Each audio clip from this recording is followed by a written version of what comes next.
Surpassing of nature. So as a ship representing Japan, so our exhibits are truly medium class, medium piece artworks,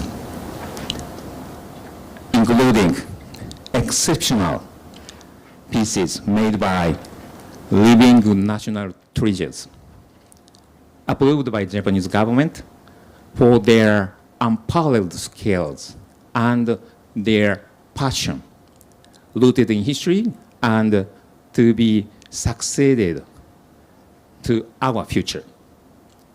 The number of living national treasure is only 100. They are categorized into Kōgei, such as creating ceramics, Urushi works, and kimonos, as they dressed up today, as well as Geino, utilize Kōgei Art works in their performances such as kabuki and no. Today, you have a chance to interact directly with them, who are the leaders in both Kōgei and Geino, accompanied by a former commissioner of the Agency for Cultural Affairs. Amazing members. Despite their esteemed titles, they are very approachable, very friendly. So please feel free to talk to them. Don't be afraid. They are literally treasures, but they are a human with strong passion for Japanese culture. This special event is sponsored by Mitsubishi UFJ Financial Group, the #1 financial group in Japan, and supported by powerful organizations. Consulate General of Japan in New York, the Japan Society, and the Tokyo Club. I'd like to take this opportunity to express my gratitude to all of them. Thank you very much for supporting us. Thank you. Thank you so much. Today's event is not about sales, but for letting you know the essence of Japanese culture. But if you're interested, please refer to provided materials on how to purchase artworks exhibiting here, very unique ones. Further inquiries such as future cruise on this vessel, Asuka 2, or upcoming brand new vessel, Asuka 3, please contact our staffs. Lastly, I strongly hope all of you will enjoy this, the first and only extraordinary experience that cannot have even in Japan. このまたとない機会をぜひお楽しみください。Thank you so much.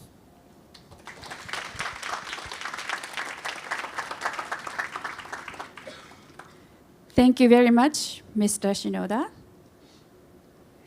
Now, it is my great honor to invite Ambassador Mikio Mori, Consul General of Consulate General of Japan in New York, to deliver the welcoming address.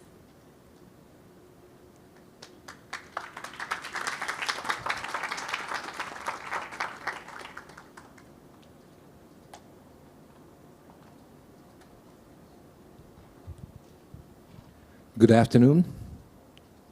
Ladies and gentlemen, it is my great pleasure to be with you today aboard the magnificent Asuka 2.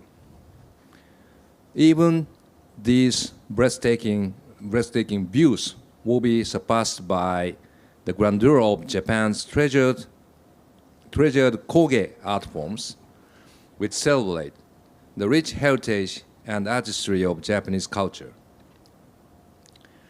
Among them are two human treasures, designated living national treasures by Japanese government. Mr.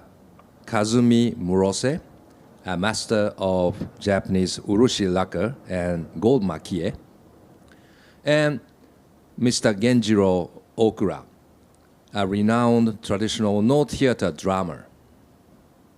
Additionally, we are privileged to be joined by Ambassador Seiichi Kondo, Japan's former Commissioner for Cultural Affairs, whose profound insights into Japan's cultural legacy are invaluable. I'm also delighted to welcome my dear friend, Dr. Monika Benchik, curator for Japanese decorative arts at the Metropolitan Museum of Art, who will provide her insightful commentary, further enriching our understanding of these traditional Japanese arts. The presence of such distinguished individuals on this vessel here in the vibrant city of New York underscores the strong and enduring cultural ties between Japan and the United States. And the Consul General of Japan in New York, as the Consul General of Japan in New York, I know that Japanese culture of all kinds, from traditional to pop culture, are loved by the people of New York.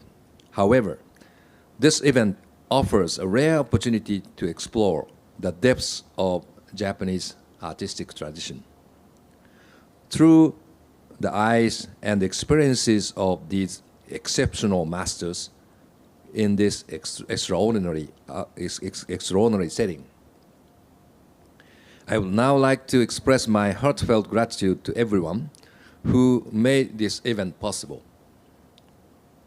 Your dedication to promoting and preserving the cultural heritage of Japan is truly commendable. I am confident that today's dialogue, followed by a tour of splendid artifacts on board, will not only enhance our appreciation of Japanese arts, but also deepen the bonds of friendship and mutual understanding between our nations. Thank you very much for being here today. I hope you enjoyed this exceptional event and will take away a deeper appreciation of the timeless beauty and significance of Japanese culture. Thank you very much.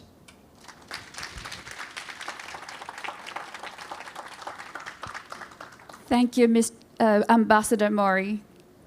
Now you feel so privileged to be here today, right? Anyway, ladies and gentlemen, we now begin the main event of the day. We will start the discussion. First, I would like to welcome and introduce a panelist who will give you the essence and spirit of culture. And please join me welcoming them as I introduce them. The first from your right, living national treasure, Genjiro Okura, holder of important intangible cultural property.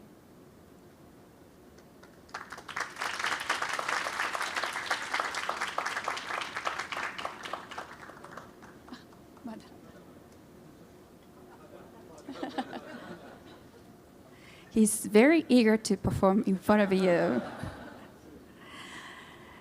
And next, living national treasure, Kazumi Murose, holder of important intangible culture property for makie lacquer.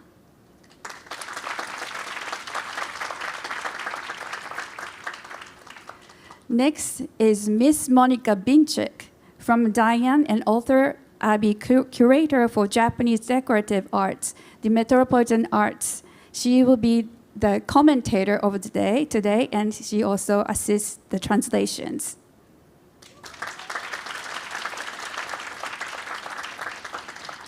And And then lastly, but not, I'd like to introduce today's facilitator, Mr. Seiji Kondo, former commissioner of the Agency of Cultural Affairs, chief director of Kōgei-Art du Japan. So once again, please give them a warm round of applause. Thank you very much. Now, I'd like to ask the Miss Monica. She has a very deep understanding of Japanese traditional crafts, Kōgei-Art, to share a few words to beginning to give us some words, and then we will hand it to Mr. Kondo. So let's begin. Thank you for the kind introduction. Good evening, everyone. It is my great pleasure to be with you. My role today is to give a brief introduction about Kōgei. Over the past few decades, a debate emerged in Japan focusing on how to define art crafts, decorative arts, or Kōgei against fine arts and to better understand the genre's role within contemporary material culture.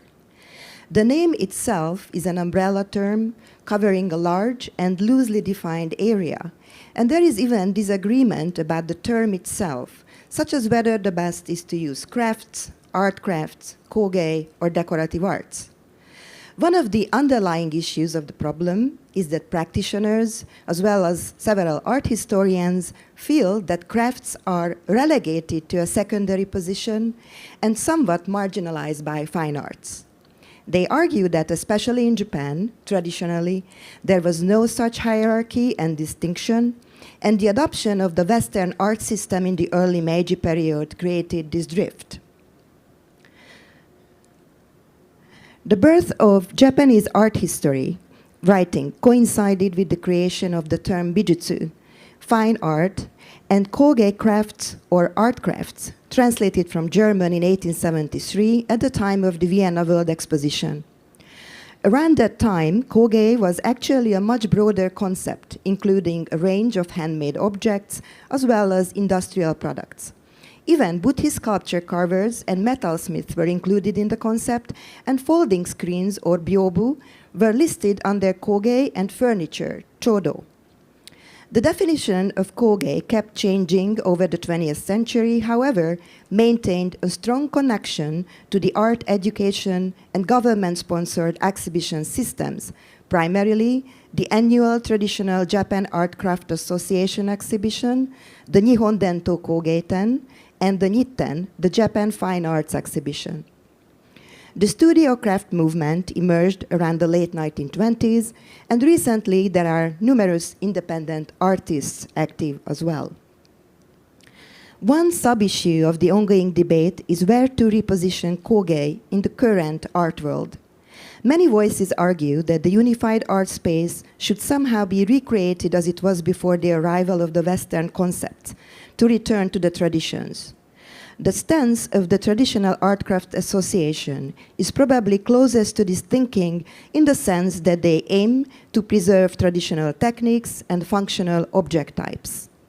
On top of the hierarchy of this association are the living national treasures, preservers of important intangible cultural properties, a system which was set up in 1955.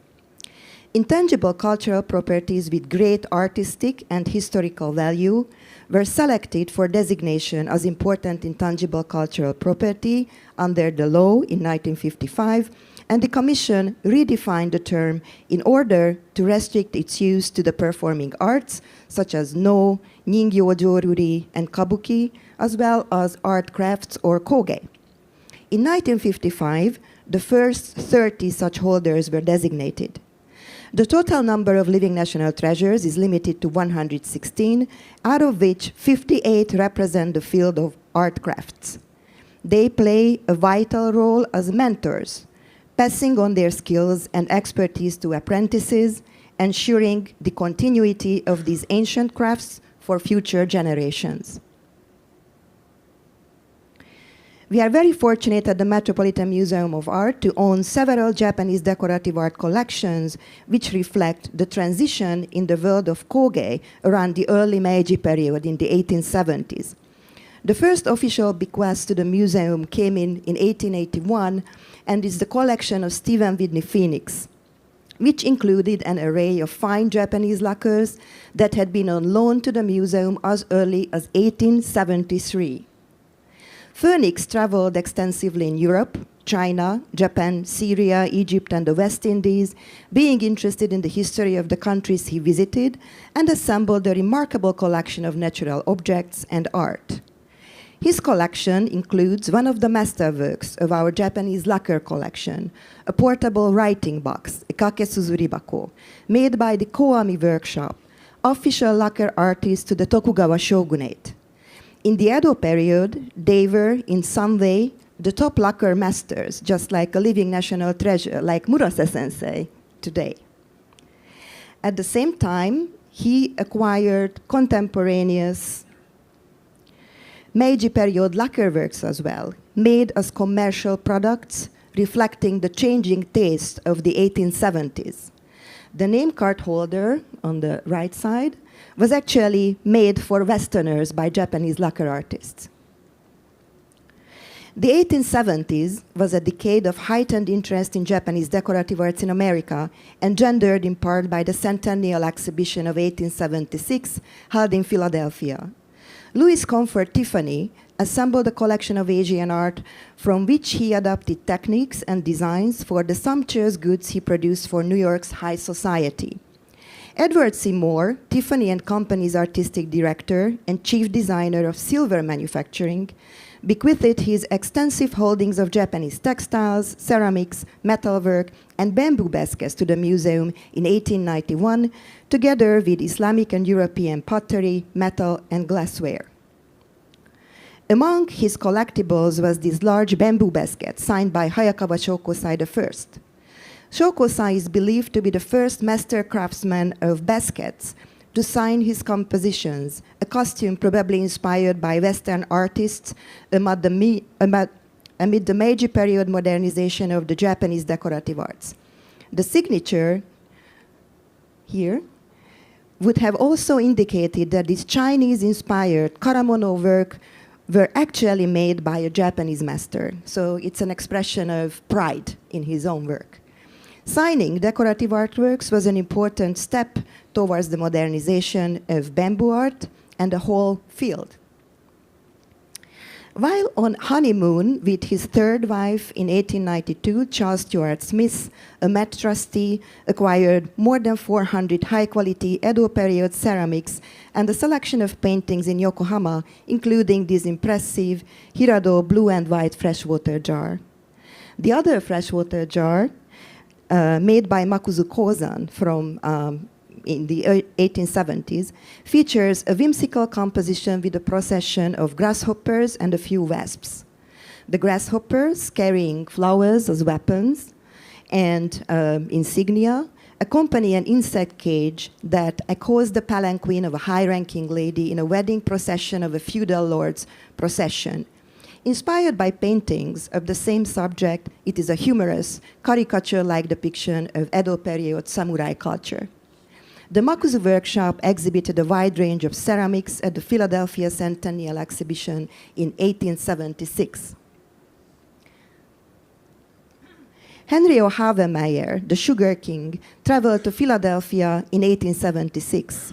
There, he purchased Japanese lacquer boxes, inro and textiles, marking the beginning of his collecting in this area. He and his second wife, Louisine, amassed an extensive collection ranging from Buddhist paintings, exquisite no-robes, such as this one in my slide, and folding screens, as well as lacquers, inro, and tea utensils. In 1891, they moved into a new mansion, which was designed by Louis Comfort Tiffany, where the Asian paintings and textiles were displayed together with Impressionist paintings, Degas bronzes, and a variety of other artworks.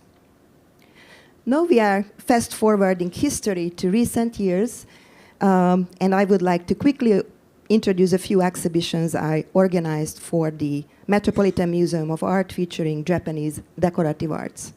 On the Great Hall balcony, modern and contemporary Japanese ceramics are juxtaposed with works by American and European ceramicists who were inspired by the wabi-sabi aesthetic and the Mingei movement from around the 1950s.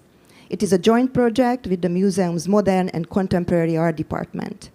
We can see work side by Kitaoji Rosanjin, Isamu Noguchi, Yagi Kazuo, Hamada Shoji, and Peter Vulkos.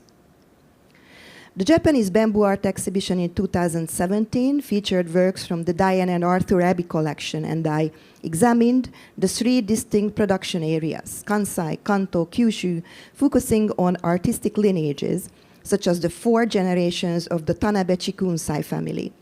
This installation also helped to better understand the changing position of bamboo art within the framework of Japanese material culture and the emergence of modern bamboo art, as well as the role of living national treasures in this art scene. In 2022, the kimono style exhibition examined the mutual artistic exchanges between the kimono and Western fashion. In this gallery, late Edo period firefighter garments, and I would like to highlight the red one, which belonged to a female firefighter, were juxtaposed with an exquisite evening dress by Hanae Mori, here, and the bomber jacket by Kansai Yamamoto. In closing, in the 21st century, we have to ask fundamental questions such as, what is art craft, or koge? Or how to recognize and integrate the rich diversity of Japanese crafts, including production areas such as Okinawa and the Ainu territories, and how to better appreciate women's contributions to the field. I'm very excited to be part of many more conversations. Thank you very much. 次は近藤先生、よろしくお願いします。Well, good afternoon, everyone. Welcome on board ASCA 2 for this supposedly very interesting seminar. Well, 1871, the Japanese government, just opening up our country to the West, sent a big mission to America and Europe, headed by Mr. Iwakura, the minister of that time. And all the people, men and women, were wearing kimono these days. Now today, 150 years later, we are all in kimonos. We three, and also Mr. Okura's son, Reishiro, we all 4 are in kimono. But as someone said, we are all approachable, so don't hesitate to ask us questions. Well, my role today is facilitator or moderator. In discussions, lively discussions, we need a moderator to control the flow of the discussion. And I think that is the case in America. People are all talkative and all interested in ask questions and so on. But in the case of Japan, and to some extent in France, we need to activate or animate the discussion. So there's a word called animateur in French. But today, I think my role is not animateur, but moderator, to sort of control the possibly heated up discussions. Let me explain the flow of the events in the coming 60 minutes.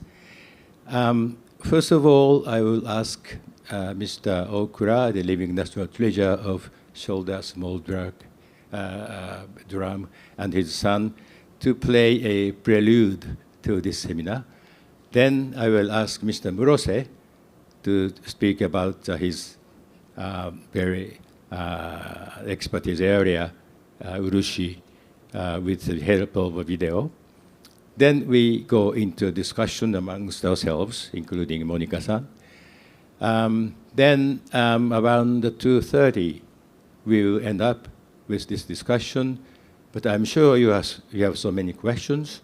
Please keep them until the end of the tour, because around 2:30, you start going around the ship and appreciate the nearly 100 art crafts exhibited in the ship. And after that, please don't forget to come back to this hall so that you can ask questions and engage with the discussions. So I will ask Mr. Okura and his son, Reishiro-san, to do the prelude, to play the prelude for a few minutes.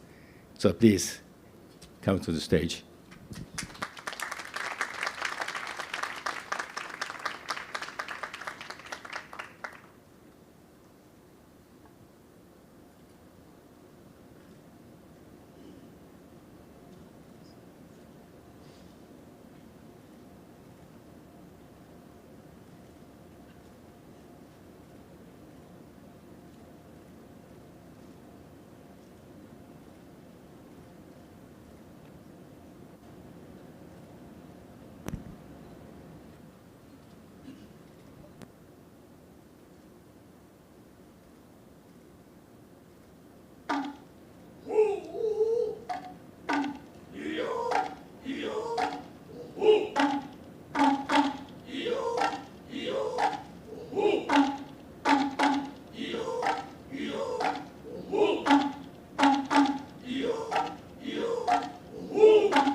Well, thank you very much, Mr. Okura and Reishiro-kun. As you know, there are some rituals at the beginning and the last part of the music. Now, may I ask Murose Sensei to give the first presentation using your video. Murose-san, どうぞよろしくお願いします。Good afternoon. My name is Murose. I can speak only one is this. 皆さんこんにちは。室瀬と申します。今日は、まずは先ほどモニコさんから、紹介があったと思いますけども、工芸の中での、漆という特殊な本当に技術を使うんですけども、その仕事をちょっと紹介させていただきます。Good afternoon. My name is Murose Kazumi, and as you heard from me, we will talk about Kōgei, and I will introduce lacquer Urushi, which is one of the art forms featured in the Living National Treasure system, and it's a unique art form that exists within the world of Kōgei or decorative arts. 作品は後ほど、ツアーの中でまた紹介させていただきますけれども、仕上がりのものだけでなくてちょっとビデオの中で5、6分ですけども、制作の、をやっている作業、そして後半少し、古い、文化財の修理の指導をしているところ、そういったところをビデオで流しますので、まずはそれを見てください。So you will see my artwork when we do the tour of the ship, but in this video I would like to introduce how I make lacquer artworks using the macchia technique, the sprinkled gold powder, and later I will also talk about conservation treatments of old lacquer artworks. So please enjoy the video.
もうずっと多分もう死ぬまでそれを追い続けて求め続けて答えを探していくんだろうなって思ってますね。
Clearly, from what Alex is saying, it needs quite a lot of adjustments. Yes.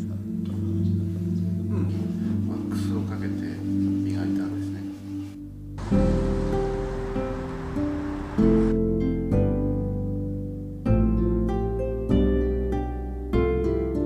蒔絵自体は、日本ではもう1300年を超える歴史があります。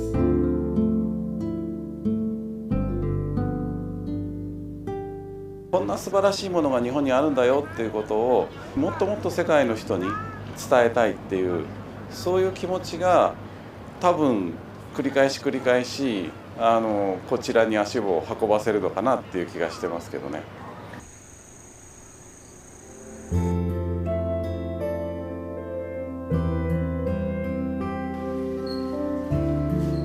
弦がつかない。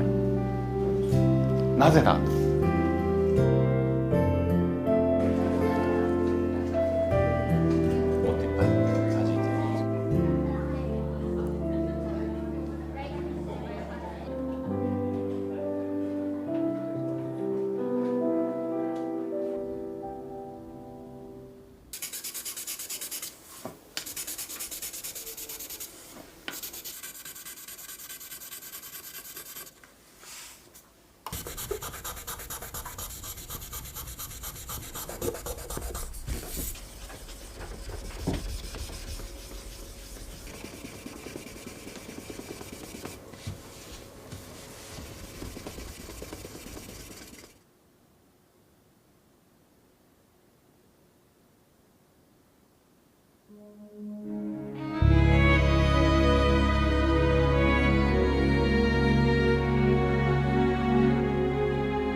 ありがとうございました。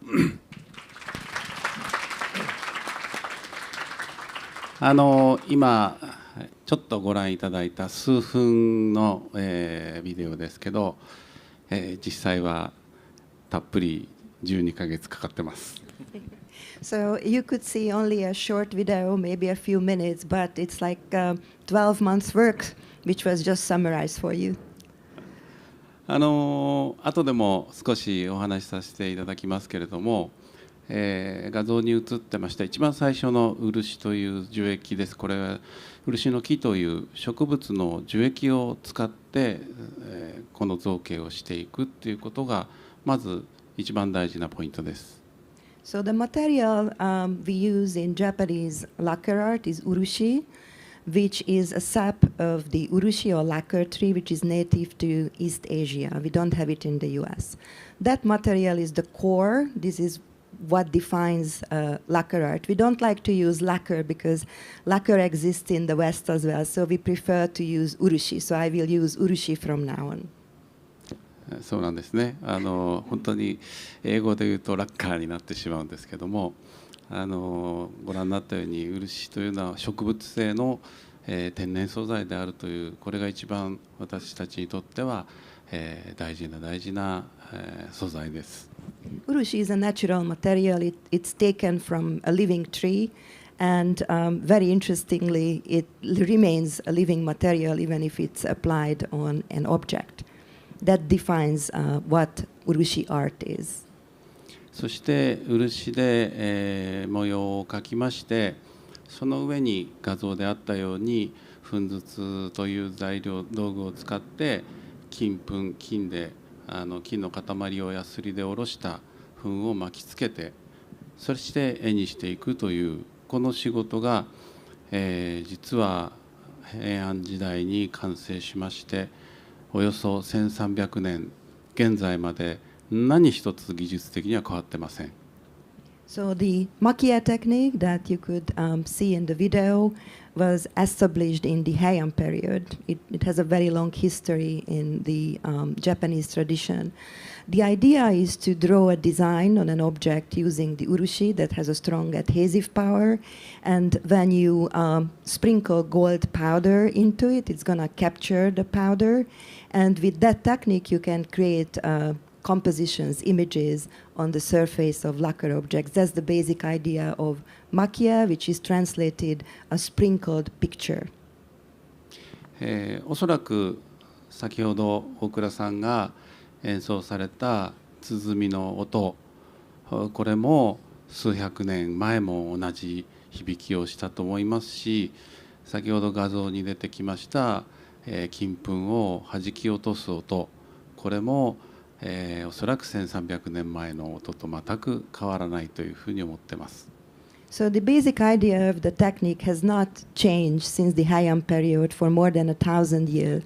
And the small hand drum that Mr. Okura used in the performance is also decorated with the same technique, with the makie, the sprinkled gold.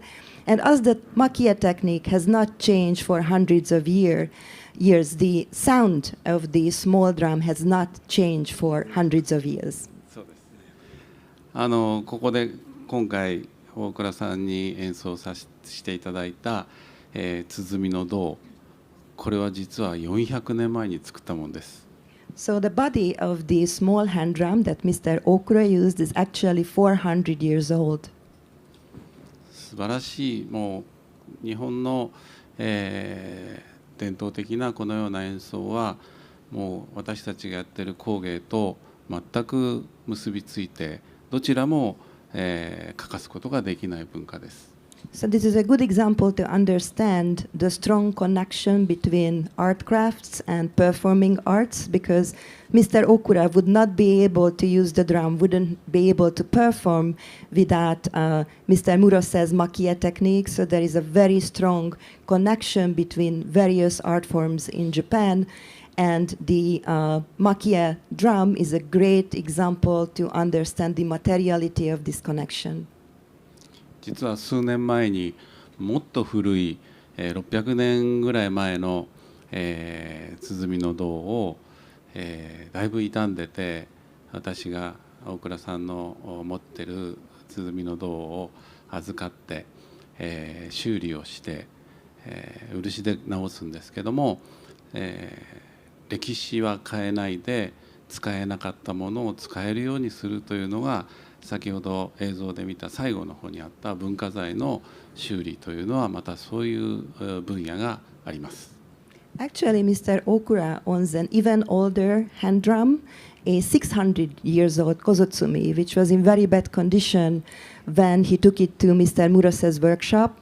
And Mr. Murose was able to treat it, to bring it back to life using traditional conservation techniques, using Urushi. And the drum is revived thanks to these traditional techniques and materials. そのように毎時代毎時代新しいデザインで、作品を作るんですけれども、それを、何百年に一度直しながら現代まで伝え、またこれを将来100年200年伝えていくのが私たちの仕事です。So the lacquer artist always created new designs, such as Murose Sensei.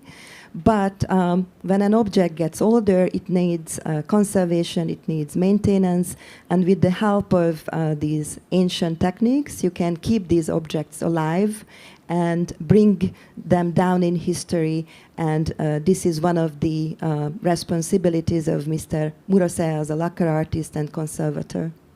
また後ほどゆっくりとお話しさせていただきます。And I'm looking forward to talking you more soon. ありがとうございました。まさに日本の伝統工芸のエッセンスをですね、非常に短い間にご説明をいただいたと思います。ありがとうございました。So it was a short introduction to the essence and beauty of Japanese Kogei or art crafts. ではこれから大倉源次郎さんにですね、先ほどの演奏のフォローとして何か一言伝統芸能のエッセンスについてお話をいただけるとありがたいですが。私は言葉がもうあれなので、実際にせがれにですね稽古をつけるところを皆さんにご覧いただいて、この芸を伝えていく現場を見ていただきたいと思います。よろしいでしょうか。はい、お願いいたします。So instead of using words, I would like to demonstrate how to transmit our art using the hand drum with my son, and talk about how this tradition is passed to the next generation. 日本の伝統芸能はマニュアルによって伝えるのではなくて、人間と人間が直接会って教える、そして初めて日本の伝統芸能の真髄が伝わるんだと言われています。それを今ステージの上で実践していただきます。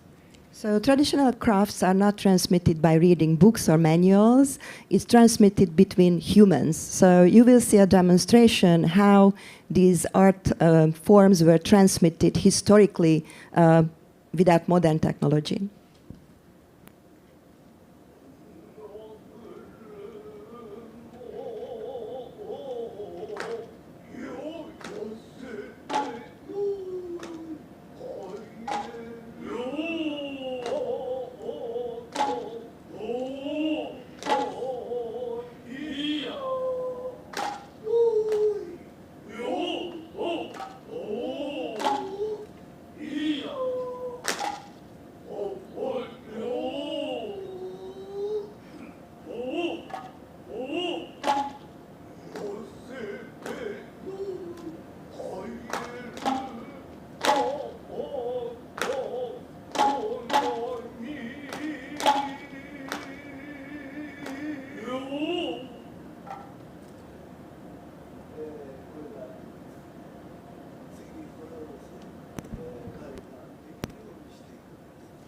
So now he will give it a try as he has seen it from his father.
Okay.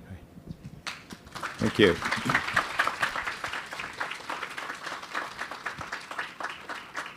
Would you like to try? 寄せてははい、ありがとうございました、大倉さん。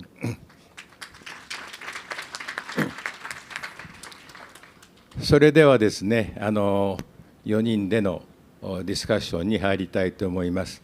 So I would like to move on to the discussion between the four of us. まずじゃあ室瀬さんに戻りましょう。先ほどの短いプレゼンでいくつかの重要なキーワードが出てきましたが、一つは自然ですね。Learn from nature というふうに画面に出てきました。自然との関係、自然から何を学ぶのか、どう学ぶのか、ということについてお話をしてください。Go ahead. So I would like to turn to Mr. Murose first and talk about a few keywords that were featured in the small movie. The first keyword is nature, and Mr. Murose mentioned how important it is to learn from nature. So can you say something about that aspect of your work? はい、自然から私たちが何を学ぶかというのがお話の中にあったと思いますけども、大きく2つあります要素は。So nature is very important in my work, and there are two main points I would like to make. やはりまず、一番具体的な、ものは私たちが先ほど私が言いましたように、漆の素材が天然素材であるということ、それは逆に言うと人工的に作ったものと違いまして、取れた漆の樹液によって木によって全部性質が違うんですね。一つ一つ違います。So the first and probably the most important point is that urushi itself is a natural material. It's the sap of the urushi tree, and it's a living material. It's, as I mentioned, very unique to Japanese Urushi art. And the Urushi itself, the sap, is different depending on which tree you tap to extract the sap. And it's different region by region as well. まず漆の木というのは落葉広葉樹です。落葉広葉樹といって葉っぱが季節によって落ちる、いわゆる一年中緑じゃない。Okay, so はい、the Urushi tree is such a tree. はい。 Leaves fall. そうです。 Sorry. はい。で、日本には春夏秋冬という季節がありまして、漆の樹液を取れるのはだいたい夏の6月頃から、9月までこの4ヶ月期間に傷をつけて取っていきます。So there are 4 seasons in Japan, and you can extract the sap only from June through September. So you have only 4 months to get the sap from the lacquer tree, the Urushi tree. しかも漆画像に写ってたのはもう30年以上成長したものです。But the Urushi that I showed you is already 30 years old. 一般的にはだいたい10年ぐらいに育ったものから傷をつけて取ります。So the lacquer tree has to grow up, and it takes at least 10 years for the artists who tap the urushi to be able to extract, but usually they use 30 years old trees. で6月ぐらいから取り始める時期は日本は梅雨といって雨ばかり降る時期です。So from June, Japan goes into the rainy season. その1ヶ月間は樹液の中に水分がたくさん入ってます。So during the rainy season, when you have a lot of rain and humidity, the tree sucks up a lot of moisture. It becomes full of moisture and liquid. 実は漆の樹液っていうのは油で溶ける油性なんですね。So the urushi liquid can be dissolved with oil. それなのに樹液の中に水分が一緒に入ってて分離しないというすごく不思議な液です。But it exists together, so it's a very, very unique material. でその水分がないと漆は固まらないんです。So if there is no humidity, if there is no water present, the urushi won't cure. It won't get hard. 普通の塗料だとだいたい水分が飛んだり、溶剤が飛んだりして乾くんですけども、漆は逆に水分をもらわないと固まらないという逆の性質を持っています。As we usually imagine a drying process of a paint, for example, it requires for the humidity for the water to evaporate. So then we will see the paint drying. But urushi is the exact opposite. It won't cure, it won't harden if there is no moisture and humidity in the air.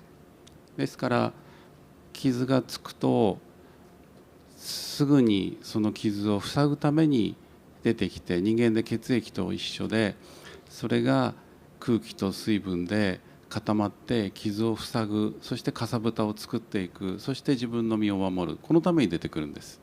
The urushi in the tree basically functions as blood of the human body. When the body has a scratch or some kind of injury, you will see your blood covering the injury and protecting it. It's the same with the urushi tree. The urushi leaks out from the injury and tries to heal the tree. ですからその傷を塞ぐ分量しか出てきません。So we can remove the liquid from that injury that's on the body of the tree. おそらく一傷で1グラムか2グラムです。But it's a very, very tiny amount of liquid that you can extract. It's like 1 milligram from one incision on the trunk of the urushi tree. で、私たちはそのが固まる前にようにしてスッとヘラですくって集めていくわけですね。And you have to extract it before it hardens. So it's a very quick process. You immediately have to go and remove the fresh liquid urushi from the tree.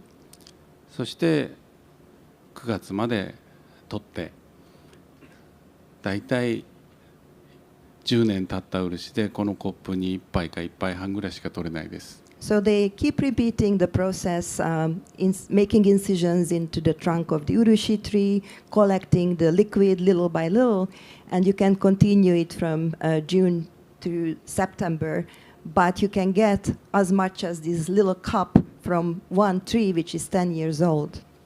そしてあれだけ最後傷だらけになってしまって枯れてしまいます。Unfortunately, at the end of the process, when the tree is covered with incisions or injuries, as you wish, the tree is going to be cut out. It's basically going to die. そしてそれを切り倒してまた隣から出た芽が10年経つとまたあれを作業するということになります。And then you have to plant a new urushi tree and wait again 10 years to be able to extract the urushi from the new fresh tree. ですからその水分の多い少ないによって漆の固まり方が全然違ったり、取った季節によって違うので私たちはその性質に合わせて仕事をしなくてはなりません。So as you can imagine, each tree has a different type of urushi in it, and it's different by region, different even between the trees. So it sort of defines the drying process, and the artist has to adjust to the qualities of the urushi. So it's not the other way. The artist has to understand the nature of the urushi as he uses it. つまり私たちの勝手にこのぐらいの時間で乾かしたいとかいう勝手なことをできなくてその漆が固まるまで待つしかないんですね。So we can't really control the drying time of the urushi. It's not up to us. It's up to the urushi itself. It's up to the material. So we just have to be patient and wait when the urushi is dry and ready to be further decorated. 若い時はそれが待てる時間がなくてつい急いで必ず失敗してそしてその失敗から人間が覚えて自分のわがままでは言うことが聞かないということが勉強していくんですね。When I was young, I was very impatient. I couldn't wait until the urushi was cured. So I went ahead and I decorated it. I used it. Of course, I failed. So I learned from my own mistakes. それが一つ物理的な学びです。So that's one of the natural processes that we sort of learn from nature. もう一つは近藤さんといつもお話しするように、デザインをしたりものを作ったりする時のやはり一番重要なのは太陽の光に育てられた自然のエネルギーをどう作品に表現していくかというのが私たちの大事な表現力と言われるものです。The other aspect of the connection with nature is the design process. So they had this conversation with Mr. Kondo several times that they use the energy of nature, the sunshine, the power that exists in nature to be transferred into the design they create. でそのように自然から育ったものを使わせてもらう、そしてそれを作品にしていく。したがってその素材は取れて固まって壊れるまで1000年かかります。So they use a natural liquid, the urushi, to create the work that's basically a gift of nature, and they create a design that's also inspired by nature. And these lacquer works can hold as long as 1,000 years before they basically broken and turn into bad condition. はい、だから先ほど、大倉さんの鼓のように400年前のものでも昨日作ったように綺麗です。So even the 400 years old hand drum that Mr. Okura used, after treatment, it's gonna last even longer, but even now it's in extremely good condition. しかももしこれが壊れていらなくなったらお日様に出しておくと最後は土に戻るというものすごいエコロジーな材料です。But if it actually at the very end of its lifetime has no way to be revived, has no way to saved by conservators, at the end it will return to soil and it will naturally decay. So it is very eco, it's about nature, and nothing is wasted in the process. はい、ありがとうございました。今の話は我々現代の人類にとってとても重要なレッスンだと思います。This is a very important lesson for us today. 我々は文明の力、テクノロジーによって自然は変えられる、自分の都合のいいように変えられるんだと思い込んでいますが、実際には温暖化は止まらないし、自然界に介入をして 100% コントロールすはできないということを非常に分かりやすく説明してくれた。つまり今の我々現代人のアロガンスというものに対する警告だと受け取っていいと思います。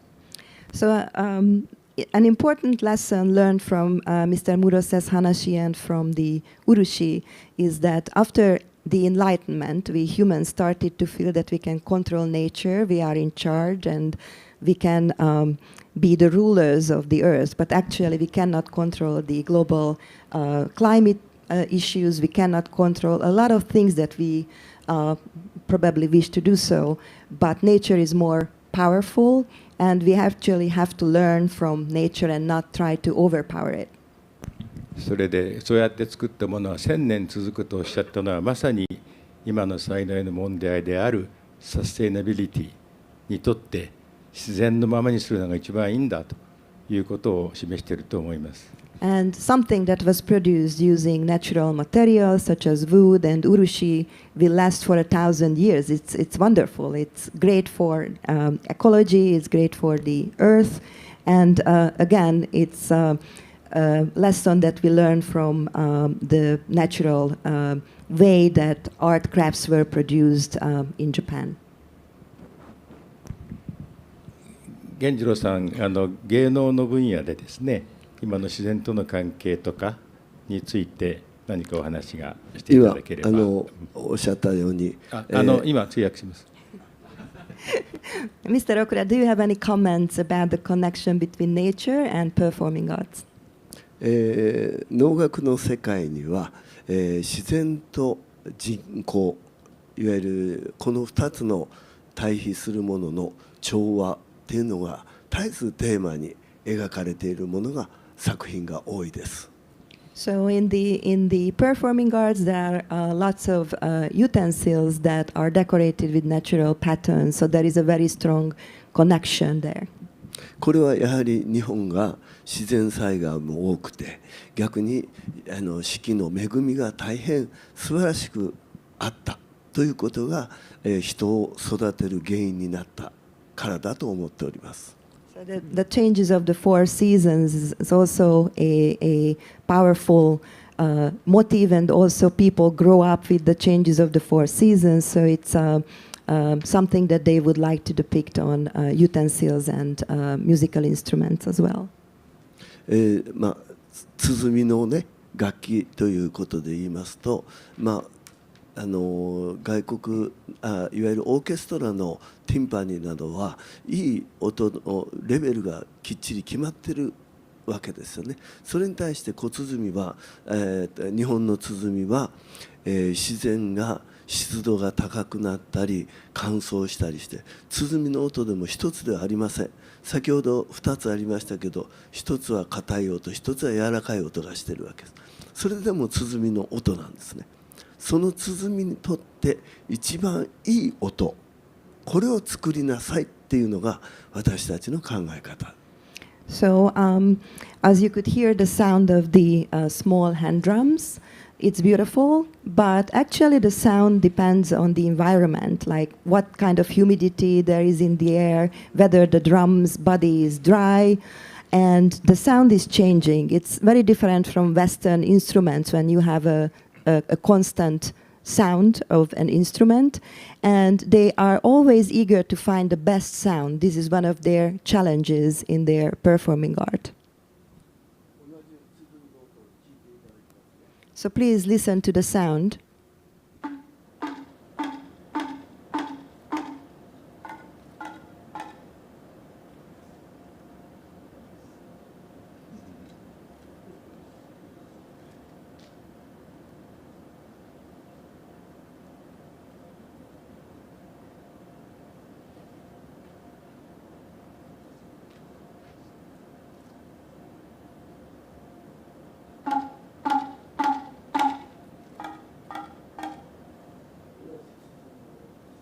So it's a sound of two very similar hand drums, but the sound is quite different, isn't it?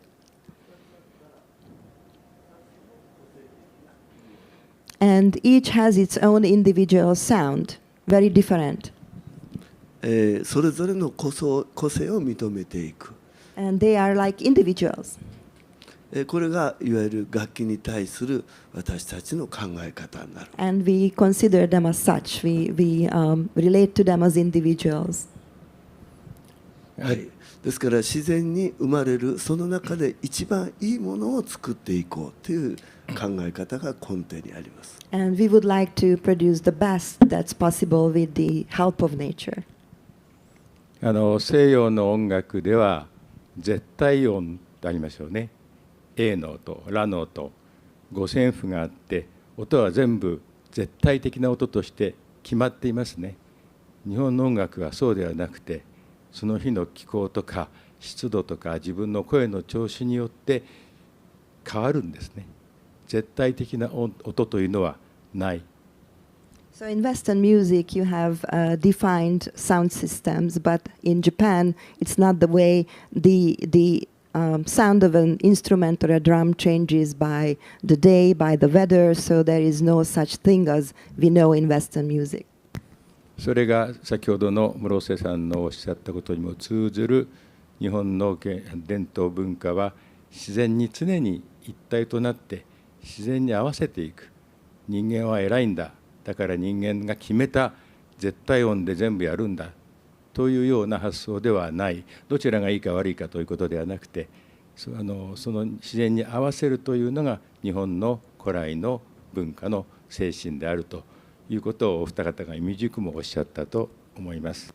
So as you could see in the presentation about Urushi art or about Kuzutsumi, the artists live with nature in harmony. So they don't try to control it, they don't try to overpower it, they exist with it, they adjust to it, and there is a symbiosis between the two, which is a difference between Western art forms. So it is not to say whether Japan or West is better, it's just different. そうですね。ちょうど今、大倉さんが2つの楽器でそれぞれがいいっておっしゃったけども、漆も先ほど言ったように透明度の高い漆から乾きの締まりの早い漆遅い漆っていろいろもう取れたら取れた分だけの性質の種類が違うので、私たちはそれを全部取っておいてブレンドしながら自分がちょうどいい具合に合わせていくんですね。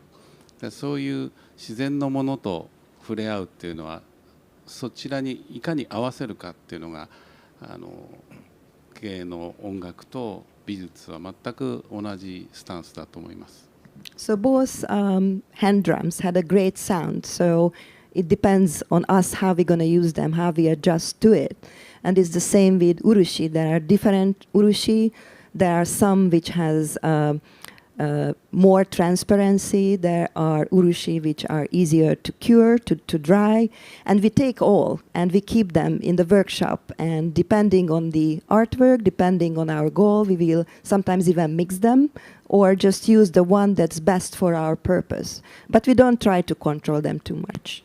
一つ今日、この話をお聞きになった皆さんは、ぜひ漆のことを明日からラッカーと言わず漆と言ってください。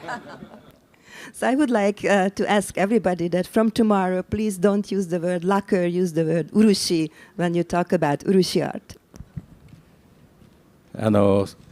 もう一点ですね、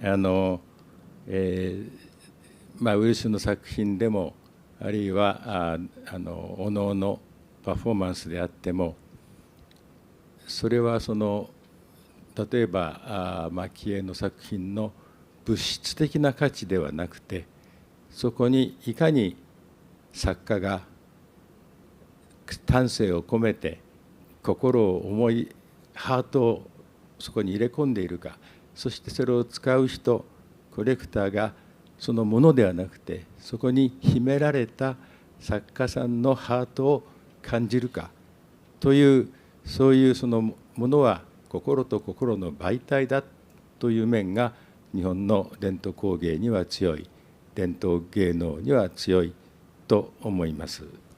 So there is another aspect to emphasize is when an artist is working on an artwork, he puts his heart into it. So it has a very strong spiritual connection with the artist, and then a spiritual connection or heart-to-heart connection exists with the person who is going to use it or collect it, and it sort of brings together the two humans. There is a spiritual or heart-to-heart connection between the maker and the user of the object, which is also an important aspect of Japanese crafts or art crafts. そうですね、近藤さん言われたように先ほど大倉さんの演奏はやっぱり聴く人がいるっていうことがものすごく大事で、私たちは使う人がいるっていう立ち位置でものを作ってます。デザインは本当に自分のオリジナリティのあるデザインをするんですけど、やはりこのものを作ったら必ず使う相手がいるんだと、やっぱりその使う相手がいる、これが私たちのものづくり演奏、この2つに共通した相手がいる、そして私たちがものを作る演奏する、ここが一番大事な気がします。So it is very important in performing arts that you have an audience and you play for the audience and you consider your audience. It's the same for craft artists. They think about who is going to use the vessel, who is going to enjoy it, and they think a lot about how to create an artwork that can be enjoyed by somebody who's going to own it. したがって音を聞いた方、そして私たちが作ったものを見た方がやはり心豊かになるということがものすごく大事だと私たちは思ってます。それを見て気分が悪くなるとかすごく辛くなるとかそういうことじゃなくて、やはり楽しくなる、心豊かになる、これを目的なんです。一番私たちの喜びというのはね。So both a performance and an artwork has an impact on the audience or the owner, and the goal is not to make the other person sad or upset. The goal is to make the person happy and enrich the spirit of the other, and this is the aim of their art. This is what they would like to achieve, whether it's a performance or a beautiful lacquer artwork. 工芸品は手で作ります。一つ一つ作ります。工場製品は一定のモデルを作って、あとは工業機械が全部作ります。同じものをたくさん作ります。どちらも素晴らしい、美しいし形もいい。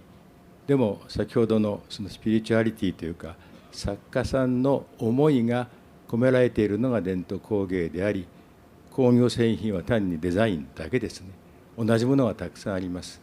そこに日本の伝統工芸のと普通の工業製品の歴然たる違いがあると思います。So these are very important differences between handmade objects that an artisan made by hand, thinking about the user, thinking about the person who is going to own it, industrial products that are mass-produced and sometimes made with machines can be beautiful, can be useful, we can enjoy them the same way, but still there is a marked difference between an industrial product and something that an artist like Mr. Murose created over a year with a lot of spirituality and a lot of personal feelings going into the process of making. せっかくだから大倉さんに先ほど見せていただいた演奏のスタイルを皆さんにもやっていただきませんか。So Mr. Okura would like you to experience the same learning process that they demonstrated with his son. So he would like to teach you how to use the hand drum. はい、それではですね、最も難しい日本にとって間っていうのがある。ね、間っていうのは訳すときにどういうふうに訳すのか、これ絶えず問題になるんです。で、私も室瀬先生の作品を見たときに、この先生の気持ちが伝わったときに、やはり鳥肌が立つような感動を覚えます。いいですか？難しい難しいで、皆さんにね、この間を伝えるってどういうことか、皆さん私の演奏を聞いてましたよね、見てましたよね。で、Yes. What he calls ma is the space between sounds. So it's silence, but it's not unimportant. It is very important to make the sounds before and after more lively and meaningful. So he will tell you what ma is all about. ありがとうございます。皆さん、鼓の構え方をやってみていただけますか。どういうスタイルで構えてましたか。So Can you please take a motion how to imagine you hold? hold the drum and imitate it with your hand. 見たり聞いたりしてね、分かったつもりにならないで、実際に体験してみましょう。So it's very important that you experience it with your own body. はい、それではAir drumming. エアドラムはい、左手でグーを出してください。右手でパを出してその下を受けて、はい、それを右肩に上げます。はい、世界的に右肩はこちらです左は上げないよね。右肩に上げてください。で、右手を下に下げて打ち上げます。はい、戻りに合わせてやってみてください。はい、手を合わせてポン。 So はい、 please imitate him. はい、なかなかこれだと合いません。見てるだけだと合いません。 Just looking at it, it's hard to match it. 息を合わせます。 You have to 構え adjust て your breath. 手を離す前に込みという間を取ります。間、つっと息を合わせます。いいですか。はい、一緒につ、手を離してポン、一緒につ、手を離してポン、一緒につ、手を離してポン。このつというのが間です。 This too is ma. ですか。 The space between your action and the sound. この間が大事なんです。いいですね。はい、一緒にやってみましょう。つ、ポン。はい、今の音はポンという音ですので、心の中でポンという音を出すぞって思ってやってください。OK、いいですか。難しいかな。はい。You talk to yourself, pon, the sound of the drum, without pronouncing it. You just think it in your mind. はい、いきますよ。一緒に。つ、ポン、つ、ポン、つ、ポン。よくできました。ここに掛け声をかけます。つ、ほう、ポン。はい、一緒に。つ、ほう、ポン。つ、ほう、ポン。つ、ほう、ポン。これには名前がついています。ネーミング。ネーミング is 受け。受け is つ、ほう、ポン。一緒に together。OK。つ、ほう、ポン。受け together。ほう、ポン。受け、つ、ほう、ポン。受け、つ、ほう。元気よく、元気よく、つ、ほう。大きく、つ、ほう。はい、受け、つ、ほう。はい、結構です。もう一つ教えます。今度は走る。走る。つ、ポン、ポン。これを走ると言います。ネーミングイズ走る。together, please。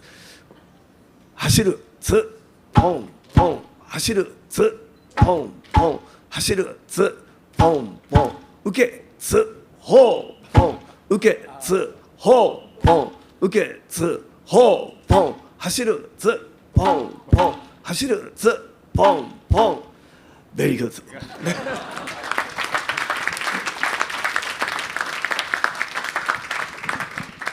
でこれに、今ので息を合わせるっていうのがね、いかに大事かっていうのが分かっていただけると思います。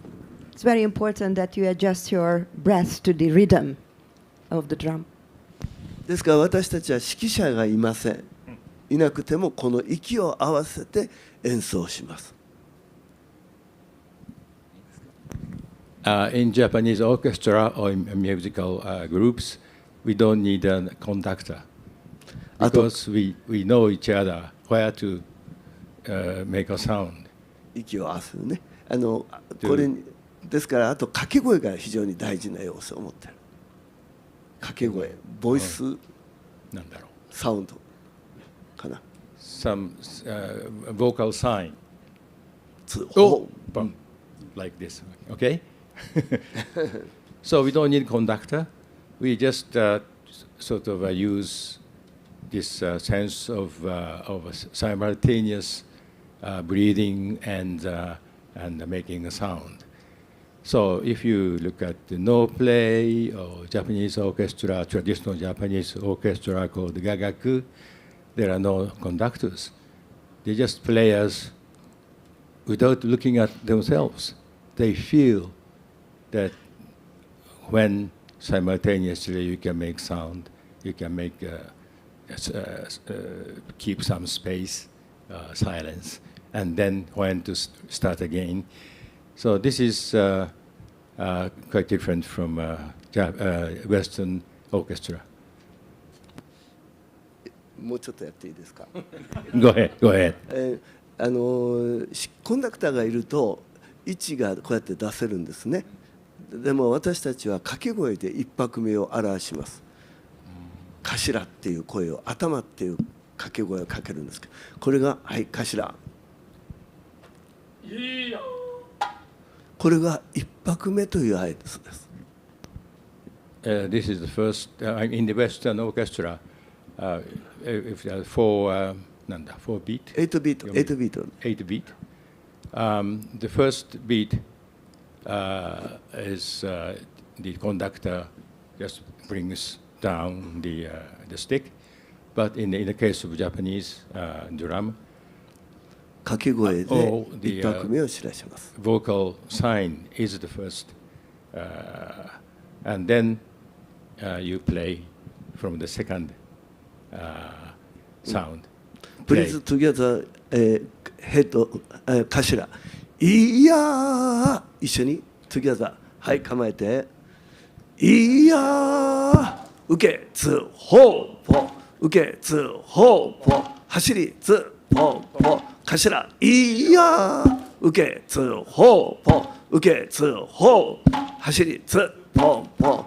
いやー、受けつほうぽ、受けつほう、走りつぽぽ。いやー、ゆっくりつほうぽ、つほうぽ、つぽぽ。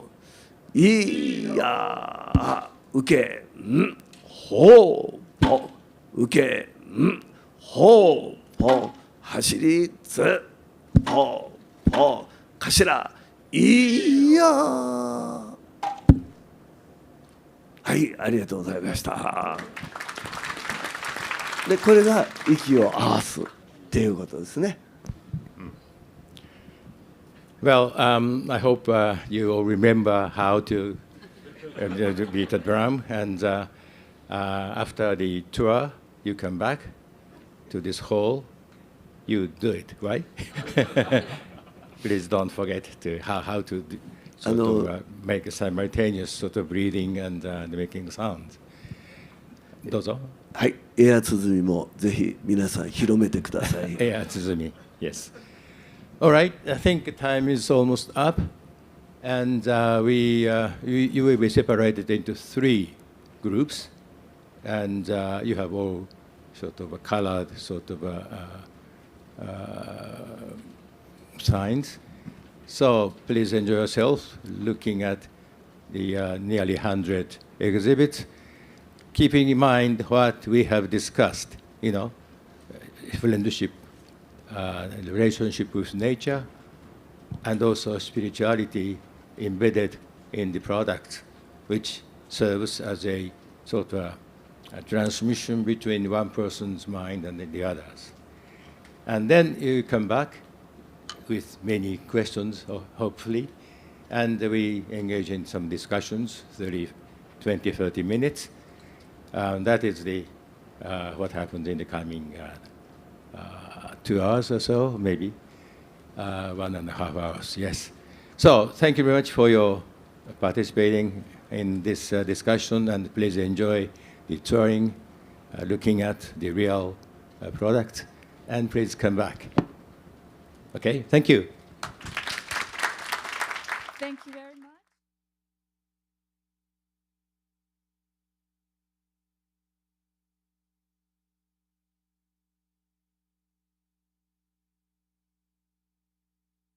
And Internal Communication Chief Corporate Branding Officer of MUFG, our main sponsor of this event.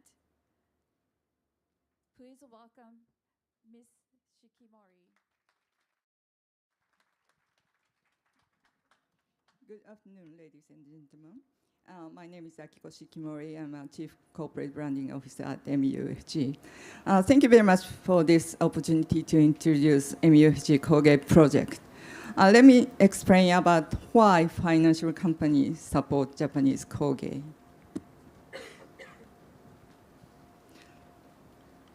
We are leveraging our resources and passion to support the preservation and succession of Japanese culture through our CSR activities.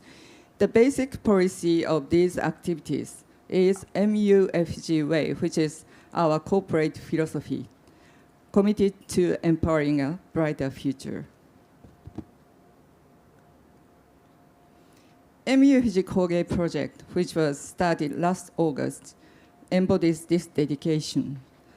By spotlighting the stories, skills, and passion of the people behind the Kogei, we aim to elevate the value of Kogei. We'd like to support not only Kogei products, but also the entire ecosystem of the craft industry, including materials, tools, artisans, and sales marketing systems, as well as educating and encouraging users of Kogei products. There are 3 main reasons and focuses of this project. Number 1, the excellent technology of Kogei. Number 2, the deep-rooted connection to Japan's local environment and natural resources, as they discussed before. And above all, the 3rd point is innovation to connect the tradition of the craft. Craft people or artisans are teaching us that to continue the tradition, we need the innovations of the time. Tradition and innovation is also the important theme for the business leaders. Today, I hope you will see and enjoy products and works which are demonstrating the innovation and challenges of the Kogei. So again, thank you very much for this opportunity. Thank you, Ms. Shikimori. Now, before the tour, we're going to have a short break. But I have a few more the points I wanted to talk.